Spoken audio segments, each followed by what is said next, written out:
지연이 아버지께서는 사랑의 집 짓기 봉사활동에 참여하셨다.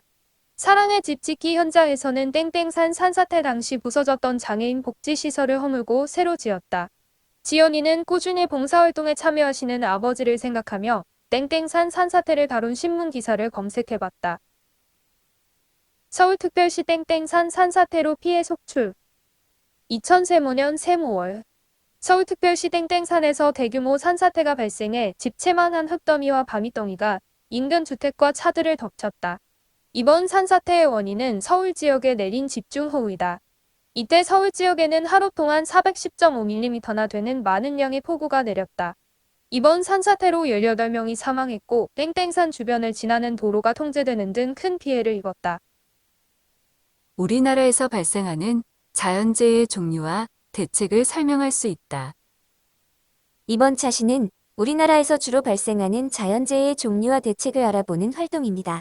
황사와 가뭄, 홍수, 폭염, 태풍, 폭설, 한파 등을 중심으로 자연재해가 발생하는 계절과 그 대책 등을 조사학습으로 탐색해 보도록 하겠습니다. 자, 그럼 시작해 볼까요? 처음에 나온 자료에서 지연이 아버지는 어떤 봉사활동을 하셨나요? 사랑의 집짓기 봉사활동에 참여하셨습니다. 네, 그렇죠. 그럼 장애인 복지시설을 허물고 다시 지었던 까닭은 무엇인가요? 땡땡산 산사태 당시에 건물이 부서졌기 때문입니다. 네, 맞습니다. 방금 이야기에 나온 집중호우는 좁은 지역에 짧은 시간 동안 많은 양의 비가 내리는 현상으로 산사태나 홍수의 원인이 되죠.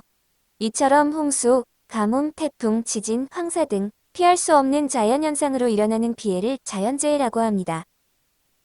그럼 우리나라의 자연재해에는 어떤 것들이 있는지 좀 더 살펴볼까요? 먼저 봄에 주로 발생하는 자연재해에는 어떤 것들이 있을까요? 황사와 가뭄이 있습니다. 그럼 황사가 발생하는 까닭은 무엇이지요? 중국의 황토지대나 몽골의 사막지대에서 발생한 모래먼지가 우리나라까지 불어와서 생깁니다.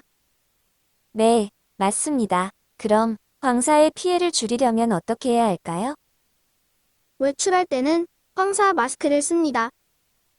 중국이나 몽골의 사막지대가 늘어나지 않도록 나무 심기 사업 등을 지원해줍니다. 네, 그렇죠. 특히 우리나라의 봄에 해당하는 4월에 가뭄이 발생하는 경우가 있는데요. 지난 시간에 43쪽 강수량 그래프를 통해서 보았듯이 10월부터 4월까지는 강수량이 적은 기간이기 때문에 물이 부족해질 수 있다는 것도 알아두기 바랍니다.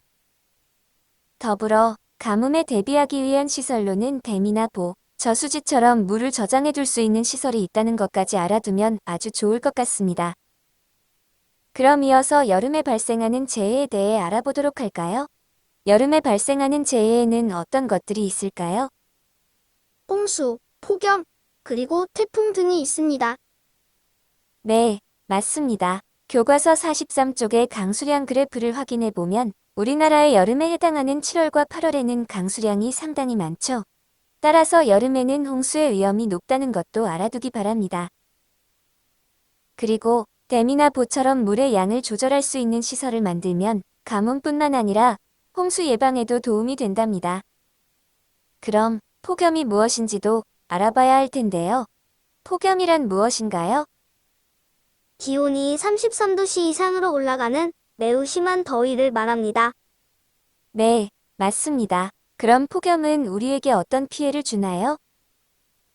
땀띠, 열경련, 열사병, 화상 등이 발생합니다.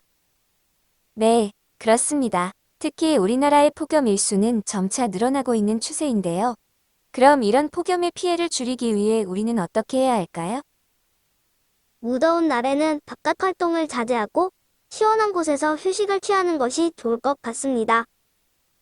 외출이 꼭 필요한 경우에는 챙이 넓은 모자와 가벼운 옷차림으로 외출하도록 하고 몸에 수분을 보충해주기 위해 물을 자주 마시는 것이 좋을 것 같습니다.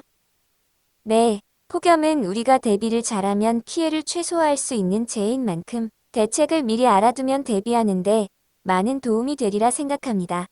그럼 다음으로 태풍에 대해 알아보겠습니다.